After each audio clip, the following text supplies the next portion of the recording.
Não é novidade para ninguém que o bullying pode trazer sérias consequências psicológicas para as crianças, algo que pode, inclusive, repercutir até na vida adulta.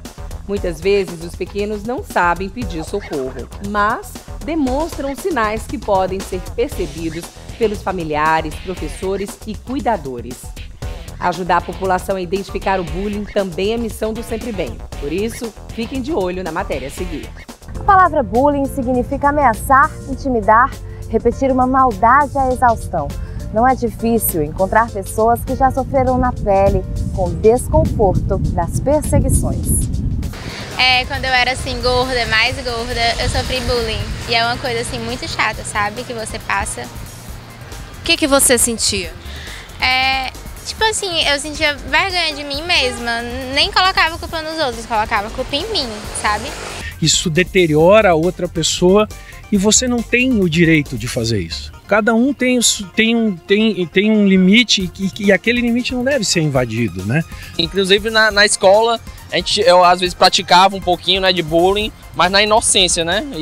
Hoje eu tenho noção o quanto eu podia ter prejudicado aquelas pessoas, né? O bullying, comumente, ele acontece nas escolas, né? Os adolescentes, geralmente, e até mesmo as crianças, quando sofrem bullying, a gente percebe que as características principais que eles demonstram é isolamento, a criança baixa o rendimento, né? Geralmente é o último a ser escolhido nos trabalhos, falta muito à escola. Essa criança ela pode ficar muito dependente dos pais, né? A autonomia dela ela pode sim ser atingida, não querer ir mais para a escola, falar mal da escola. O sono dela fica prejudicado, muitas vezes a alimentação também. Essa criança ela pode ter medo de se relacionar com outras crianças, porque ela imagina que em alguns momentos ela também vai sofrer os mesmos tipos de violência de quando ela era atingida por esse bullying. Um problema que vem se tornando cada vez mais comum. Uma pesquisa da ONU aponta que somente aqui no Brasil 43% das crianças já sofreram com bullying. Me senti isolada, triste e como se eu nunca mais conseguisse ser eu mesma, tivesse que ser outra pessoa para poder ser aceita. Eu sou meio cheinho, entendeu? Já me chamaram, olha, ele é um pouquinho gordinho, entendeu? Te incomodava? Incomodava porque é uma coisa que você vai, quando vai crescendo, e vão te chamando ainda, e você vai vivendo com isso. E parece que não acaba nunca, porque é uma coisa assim que você leva pro resto da vida.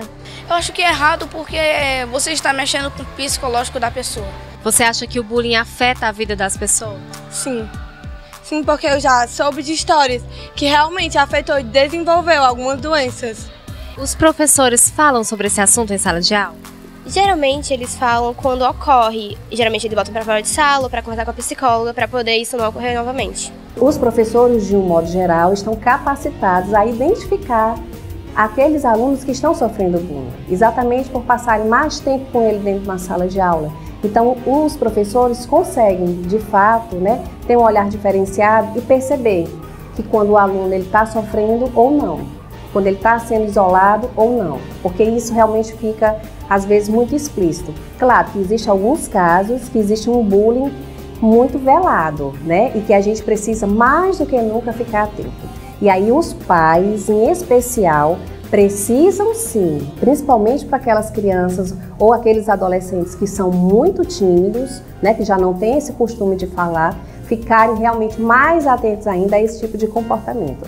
Quando o pai ele se encontra numa situação de ser um parceiro, de ser um confidente, ou de pelo menos ter uma comunicação aberta com a criança e o adolescente, vai ser muito mais provável que se esse adolescente passar por alguma dificuldade, ele recorra a esse pai, a esse cuidador para falar sobre as suas dificuldades.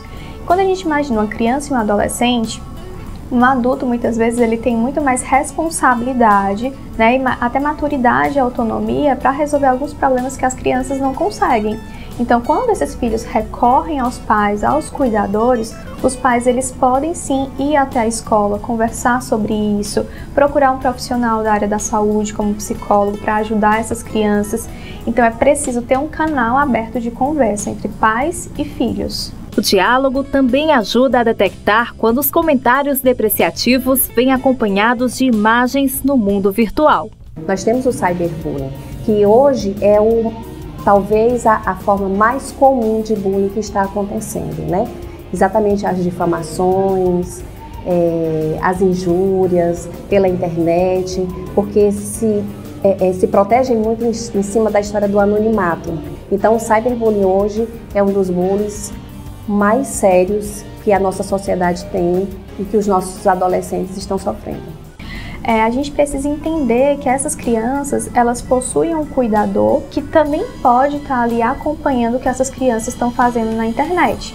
Isso não é invadir a privacidade, pelo contrário, isso é acompanhar, isso é educar. Então os pais, os cuidadores, eles podem sim estar tendo acesso ao que as crianças estão pesquisando.